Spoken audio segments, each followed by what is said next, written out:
后现在停在那个比利时的休息站，要进去比利时的休息站广告。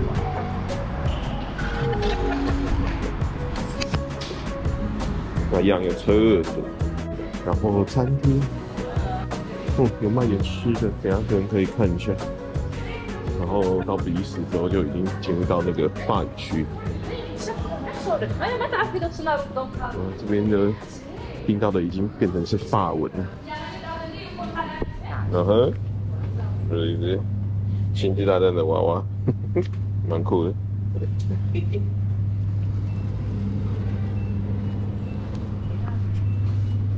这边的松饼就会变成是这种，第一个变椭圆形的，比利时的松饼，对，然后又会变形状会变成另外一个样子。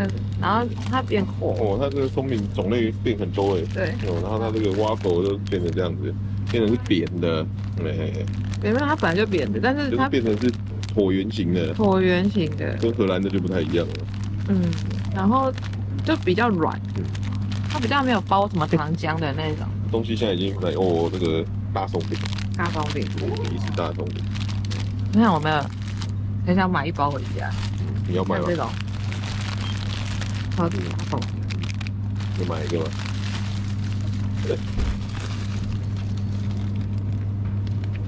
是本内啦。软不错。然后我们刚刚在那个休息站买的这个，我这是鸡肉的，这都叫帕尼尼，是不是？不是，不知道你这个叫什么？你的是法国面包。法国面包的那个鸡肉算三明治吧，我都说出来，蛮好吃的。然后我老婆刚买了一个帕尼尼，她说很好吃，等一下我来吃一口看看。对啊，外面是脆的，然后里面是软。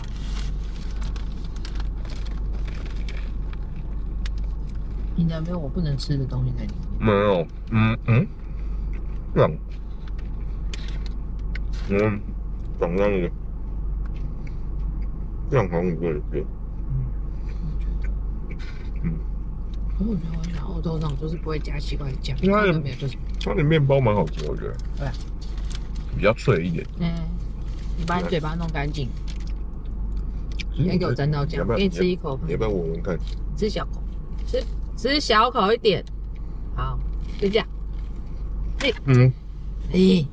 搞什么？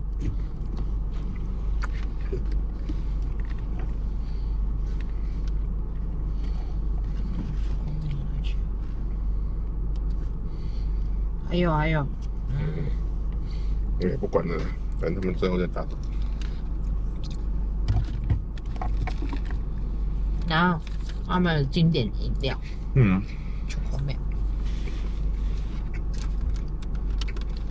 ，Chocomel，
比利时就是巧克力非常的有名，那巧克力价格也相当不菲。看看它的这些巧克力都稍微有点贵，我等一下不知道有没有机会买一点，等一下进去找一间喜欢的进去试试看看好了。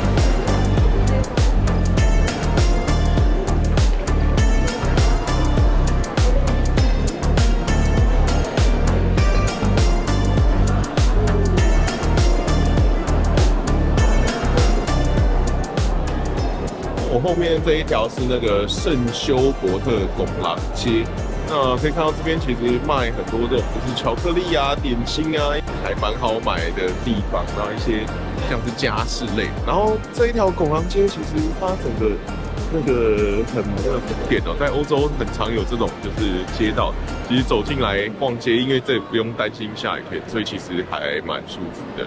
那我觉得如果说要找像巧克力店啊，然后或者是说其他像卖挖佛啊一些点心想要当伴手礼的，我觉得其实这一条街还蛮适合。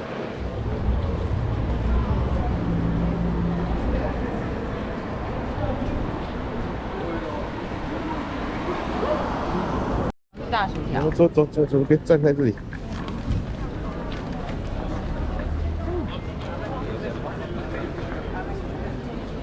要进去看看吗？还是去看迪卡侬？你一定不会想看迪卡侬。现在这边也是有一些小型的，现在这边也是一些小型的市集卖那个剧院吧，泰尔的剧院。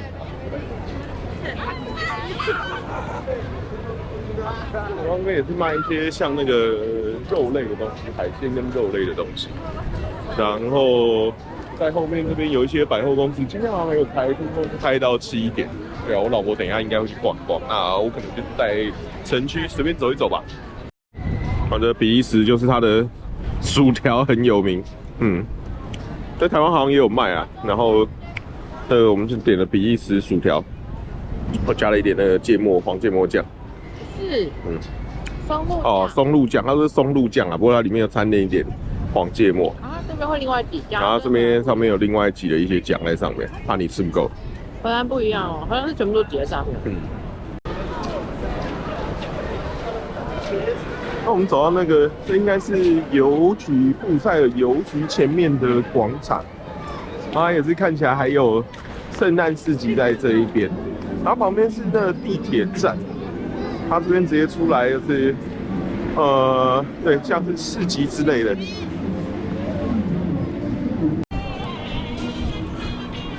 那我们走到那市集里面去看一下。而且我觉得刚好圣诞节哦，在各国欧洲各国，其实欧洲过圣诞节真的是就我们印象中那种很传统式的圣诞节的店家，大部分那种商店的店家比较没有工作，但是呢，可能会在那种广场啊，比如市政厅附近之类的哦。现在突然开始下雨了，比如说在那种市政厅附近啊，会有这种广场，他们可能会有这种圣诞市集，就很多这种小店的。然后我们这次在欧洲也看了蛮多这种就是圣诞市集的，大部分是卖吃的啦，因为其实在欧洲那种圣诞节吃的真的比较难找，大部分在市集这边大概都还找得到东西吃。然后一样，他这边好像也是前面有那种冰宫，小朋友都很爱这个。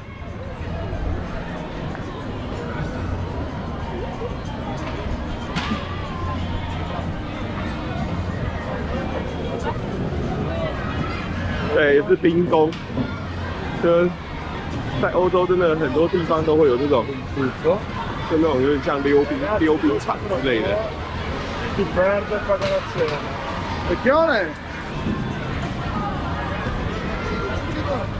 这圣诞市集并没有很大，不过这也是大家会来市集稍微逛逛，找点吃的，或是朋友会在这边聚集在一起聊天啊、喝酒啊。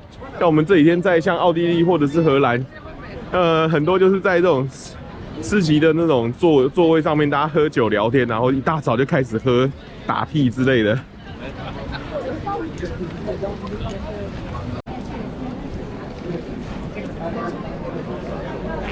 哦，对面有那个家乐福，家乐福是法系的，法国的品牌哦，在比利时应该是法语系的地方，所以我们刚一进比利时，其实就陆续看到像那个家乐福的店。哦，这家是很有名的那个泡面包，在台湾那个也是卖的很好的店面呢、其实在10年前进驻台湾的，这家是很有名的那法式的面包。我记得之前我吃过1、2次啊，很贵，对。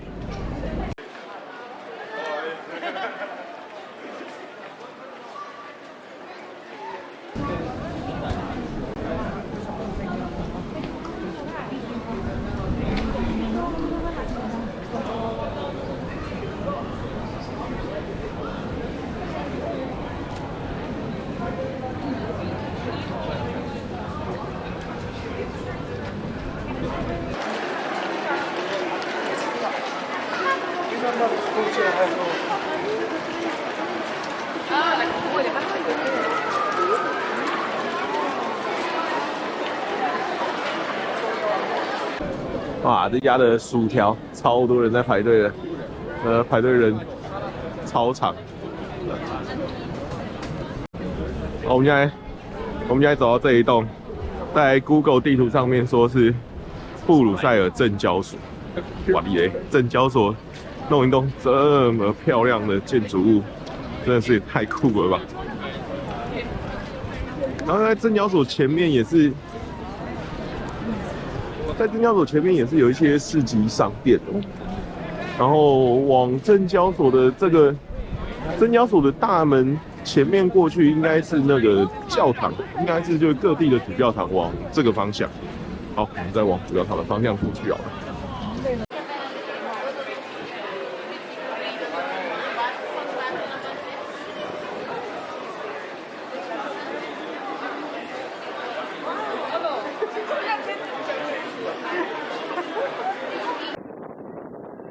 这一栋金碧辉煌的是比利时的啤酒博物馆。走上去看看。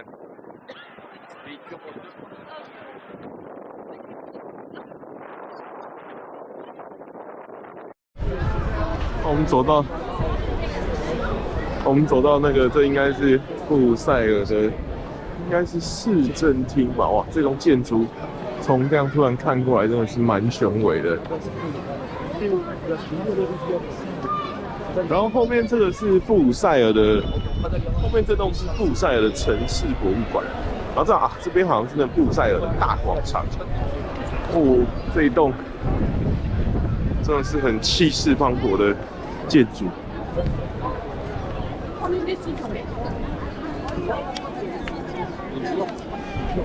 在大广场这边这2栋，看起来整个就真的是非常气派啊！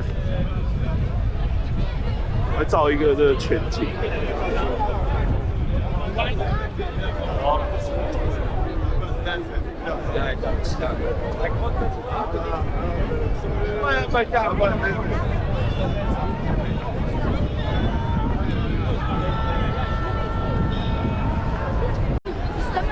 我在大广场这边的那个建筑物真的都很壮观哦，然后旁边这几栋呢都是金碧辉煌的。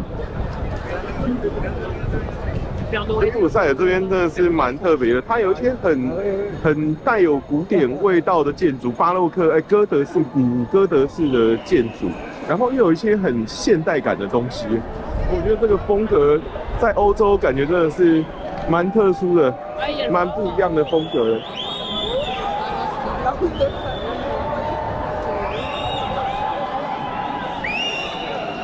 然后我们从另外一个角度，现在不知道现场可能有活动还是什么之类的，然后突然有很多人在吹口哨。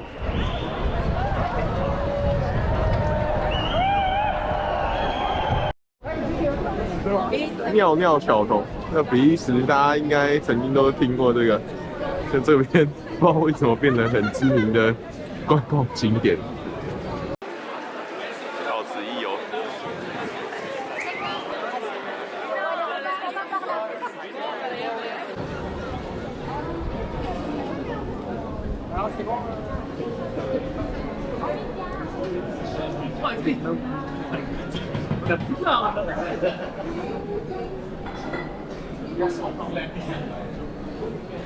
我现在准备走到那个比利时皇宫。那比利时皇宫刚开车过来，有感觉比利时皇宫在一个算是坡的上面。那我们现在开始走城镇的那个，现在开始是比较偏向上坡的路段。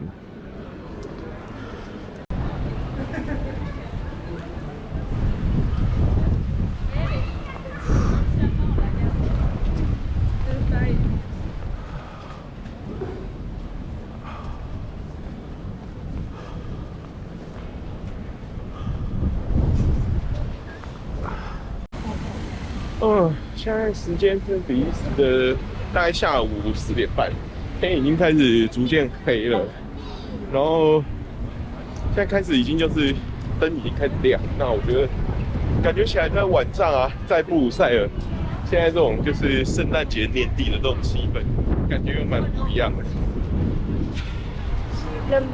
好，其实晚上走在这边，我觉得应该蛮浪漫的啊。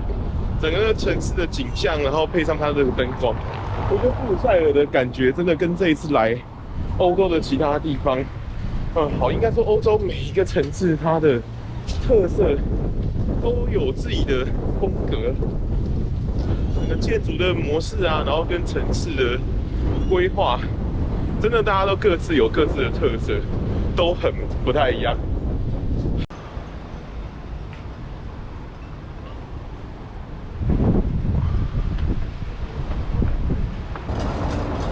我们到那布鲁塞尔皇宫的大门，看起来好像还有开放哦。我刚刚还想说是不是不能进去，那我们走进去皇宫散散步吧。虽然现在天色稍微有点暗呢，录影的效果可能杂讯会稍微有点大，不过大家就见谅吧。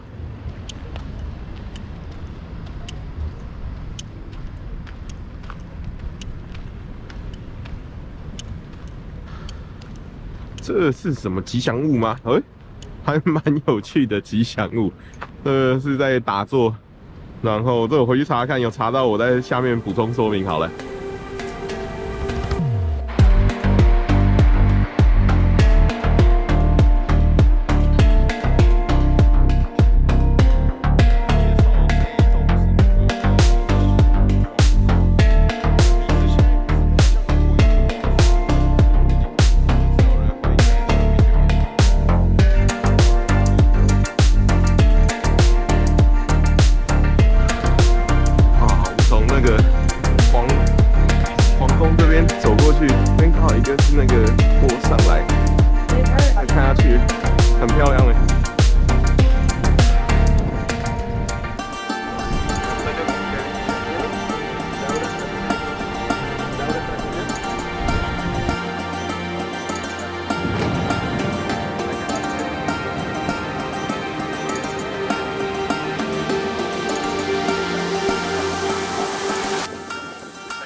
最后蓝色小精灵，它是比利时的卡通。